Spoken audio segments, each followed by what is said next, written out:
দেশে বর্তমানে ৫০টি নিবন্ধিত রাজনৈতিক দল থাকলেও এগুলোর বেশিরভাগের নামই কেউ জানে না। এদিকে অভ্যুত্থানের পর নতুন দল গঠনের হিড়িক পড়েছে। গত ৮ মাসে অন্তত ২৩টি রাজনৈতিক দল ও ৪টি রাজনৈতিক প্ল্যাটফর্ম আত্মপ্রকাশ হয়েছে।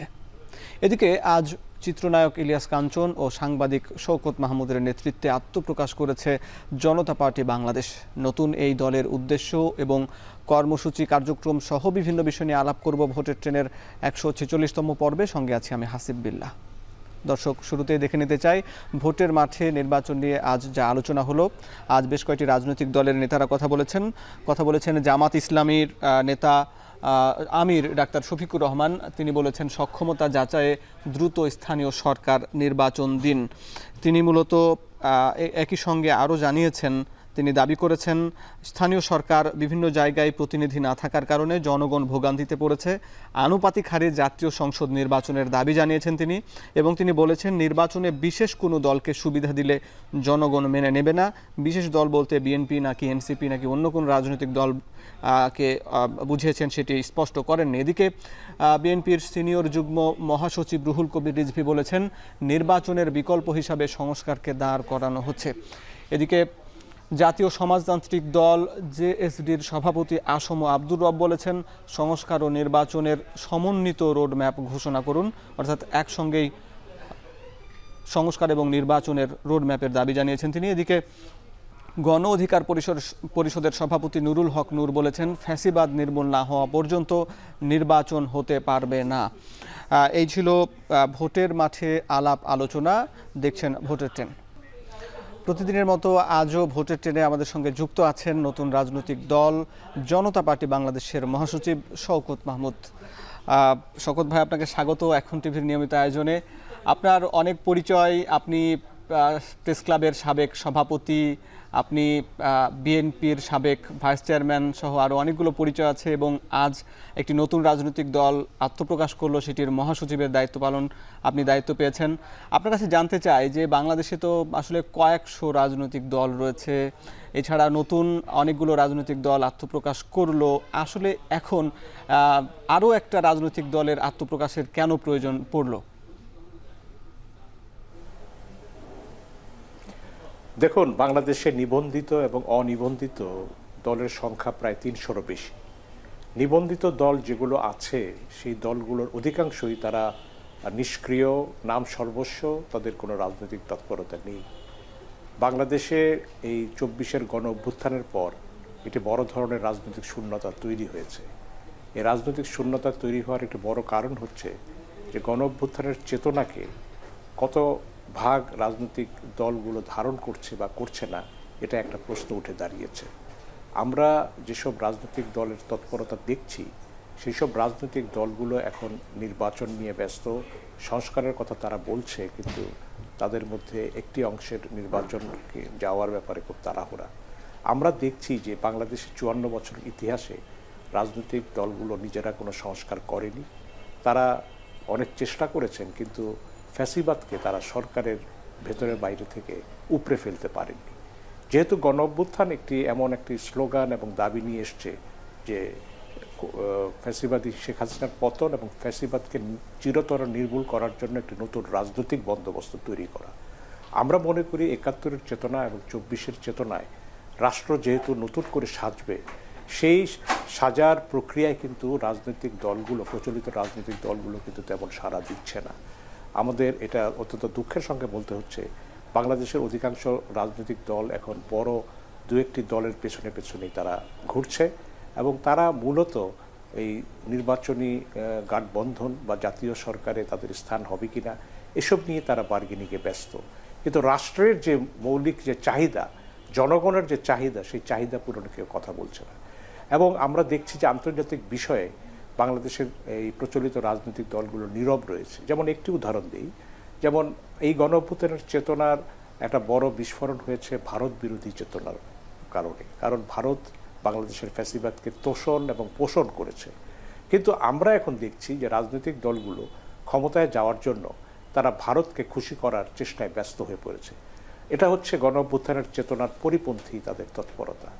আমরা মনে করি বাংলাদেশে এখন একটি রাজনৈতিক শূন্যতা তৈরি হয়েছে এবং এই শূন্যতার মধ্য দিয়ে তরুণরা যেই পরিস্থিতি তৈরি করেছে সফল গণঅভ্যুত্থানের মধ্য দিয়ে, সেখানে নতুন নতুন রাজনৈতিক দল এবং ইমানি দল আবির্ভূত হওয়ার একটা সম্ভাবনা দেখা দিয়েছে। বাংলাদেশে প্রত্যেকটি গণঅভ্যুত্থানের পরে নতুন দলের আবির্ভাব ঘটে। আমরা দেখেছি ৭৫-এর ৭ই নভেম্বরের জাতীয় বিপ্লবের পর বিএনপির জন্ম হয়েছে বাংলাদেশি জাতীয়তাকে সামনে রেখে, আরও কতগুলো দল নতুন করে এসেছিল। অতএব এখানে নতুন দলের আগমন হঠাৎ হিড়িক পড়া, এটা এমন কোনো কারণ নয় যে রাষ্ট্র থেকে সুবিধা নেওয়ার জন্য এই দলগুলো হয়েছে। এসব দলের অধিকাংশই কিন্তু আগেই রেজিস্ট্রেশন করেছিল, তারা এখন হয়তো অনুমতি পাচ্ছে নির্বাচন কমিশনের উদারতার কারণে। এরা আগে থেকেই অ্যাপ্লাই করেছিল। তো আমি যেহেতু নতুন রাজনৈতিক দল যেগুলো আসছে, এগুলোর মধ্যে আবার দুটি ভাগ আছে। এরা কেউ কেউ বি টিম হিসাবে আসছে। বি টিম অর্থাৎ তারা এ টিমের সঙ্গে তারা জোটবদ্ধ হবে, এই আশায় তারা আসছে যে সংসদ নির্বাচনে যদি একটি আসনে পাওয়া যায়, সেই কারণে তারা এগুলো করছে।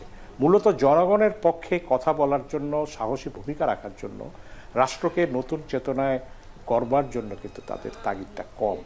সেই কারণে আমরা মনে করেছি যে আমাদের একটি নতুন রাজনৈতিক দল হওয়া উচিত, যারা গণঅভ্যুত্থানের চেতনাকে সামনে নিয়ে রাষ্ট্রকে নতুন করে সাজানোর কাজে সহায়তা করবে এবং জনগণের পক্ষে সত্যিকার অর্থে কথা বলার চেষ্টা করবে। এই জন্যই আমাদের এই নতুন রাজনৈতিক দলের জন্ম হয়েছে। জি, আপনাকে ধন্যবাদ। আপনি পরিষ্কার করেছেন আপনাদের রাজনৈতিক দল গঠনের প্রক্রিয়া নিয়ে, উদ্দেশ্য নিয়ে আমরা আলাপ করব আপনার সঙ্গে। আপনি যুক্ত থাকুন। দর্শক দেখছেন ভোটের ট্রেন, নিচ্ছে একটা বিরতি, ফিরছি একটু পরেই।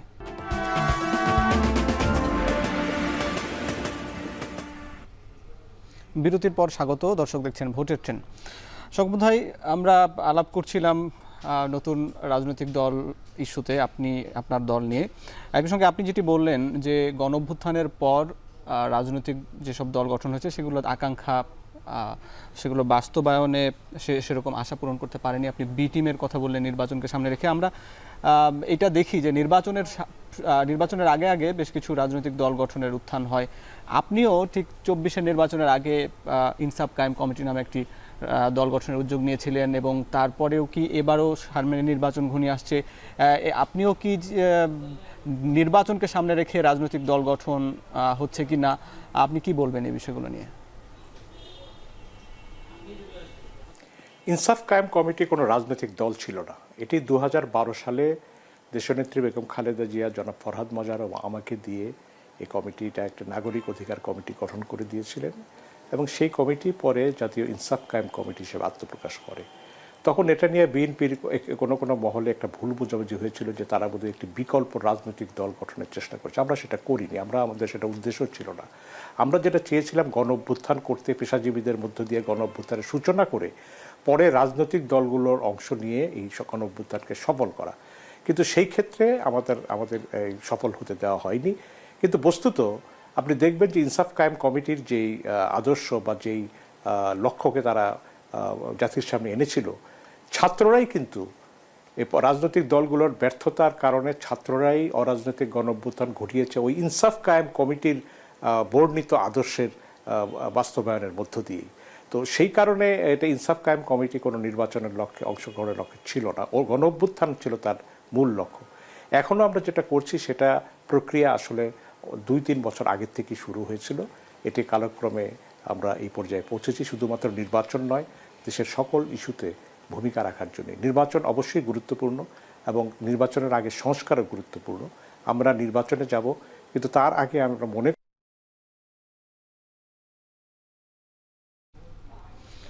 দর্শক, ভোটের ট্রেনে আলোচনা করছি নতুন রাজনৈতিক দল গঠন নিয়ে। নতুন রাজনৈতিক দল, আজ একটি নতুন রাজনৈতিক দল গঠন হয়েছে ইন্টারকন্টিনেন্টাল হোটেলে। সেখানে মূলত যে চিত্রনায়ক ইলিয়াস কাঞ্চন এবং যিনি নিরাপদ সড়ক চাই আন্দোলন করছেন, সেই দীর্ঘদিন ধরে তিনি এই দলের চেয়ারম্যান হিসাবে দায়িত্ব পালন করবেন, এবং এর সঙ্গে সাংবাদিক শওকত মাহমুদ হিসাবে, শওকত মাহমুদ যিনি প্রেস ক্লাবের সাবেক সভাপতি ছিলেন, বিএনপি নেতা ছিলেন, তিনি মূলত এই দলের মহাসচিব হিসাবে দায়িত্ব পালন করছেন। তো আমরা তার সঙ্গে আলাপ করছিলাম, এবং সেখানে আমরা যেটি দেখলাম যে এই গণ অভ্যুত্থানের আকাঙ্ক্ষা বাস্তবায়নের জন্য এবং রাষ্ট্র সংস্কার নিয়ে তারা কাজ করবেন, এই বিষয়গুলো আমরা আমাদেরকে জানাচ্ছিলেন। আমরা আরও আলাপ করব একটা বিরতির পর। দর্শক দেখছেন ভোটের ট্রেন।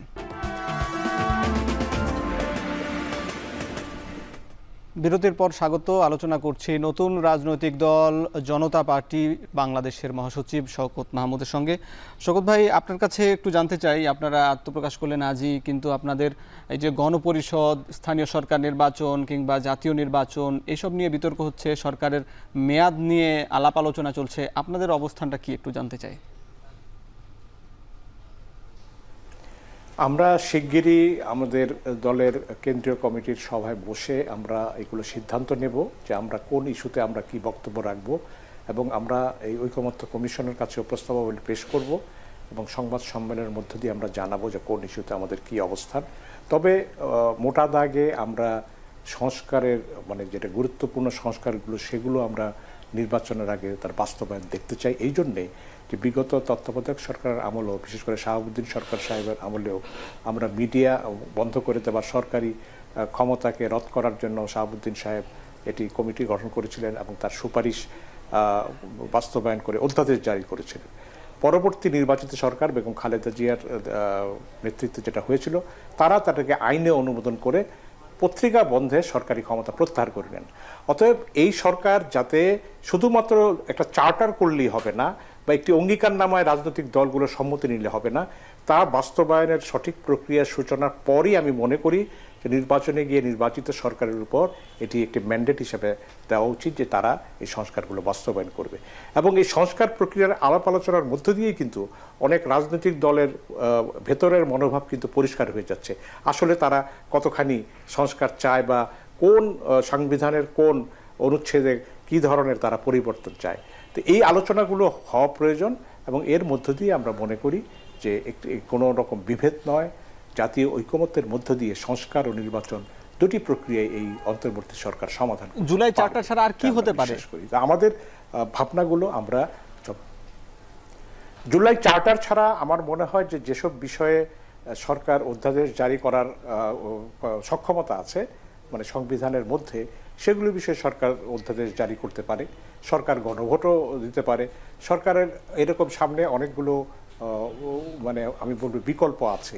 এখন সরকার কোন বিকল্পে কি ধরনের উপায় নেবে সেটা সরকারের ভাবনা এবং রাজনৈতিক দলগুলোর মতের উপরে এটা নির্ভর করছে। কিন্তু আমরা যেটা দেখছি যে এখন থেকেই একটা মত পার্থক্য লক্ষ্য করছি, কেউ জাতীয় নির্বাচন আগে চায়, কেউ স্থানীয় নির্বাচন আগে চায়, কেউ গণপরিষদ নির্বাচন চায়, কেউ সংসদ নির্বাচন চায়। এগুলোর কিন্তু একটা ফয়সালা হওয়া উচিত, তা না হলে কিন্তু দেশ একটা অনিশ্চয়তার মধ্যে পড়ে যেতে পারে। সারা বিশ্বে যে অবস্থা এবং পাকিস্তান ভারতের যে অবস্থা, মিয়ানমারে যে অবস্থা, আমাদের আরাকান সীমান্তে যে অবস্থা, সব কিছু মিলেই আমাদের ভেবে দেখা উচিত দেশকে গণতন্ত্রের উত্তরণের পথ যখন মসৃণ পথে যাওয়ার একটা সমূহ সুযোগ আছে, সেই জায়গায় কিন্তু নিজেরা যদি আমরা কলহ করে সেই সুযোগটা নষ্ট করি তাহলে কিন্তু আমি মনে করি দেশ আবারও একটি আমি মনে করি খাদের কিনারায় চলে যেতে পারে। জি, অনেক ধন্যবাদ, আপনি আমাদের সঙ্গে যুক্ত ছিলেন। নির্বাচন সংস্কার সহ বিভিন্ন ইস্যু নিয়ে আলাপ হলো, আপনারা আপনাদের অবস্থান জানাবেন, সংবাদ সম্মেলন করে বললেন। দর্শক, আলোচনা করছিলাম বাংলাদেশ নতুন দল জনতা পার্টি বাংলাদেশের মহাসচিব শওকত মাহমুদের সঙ্গে।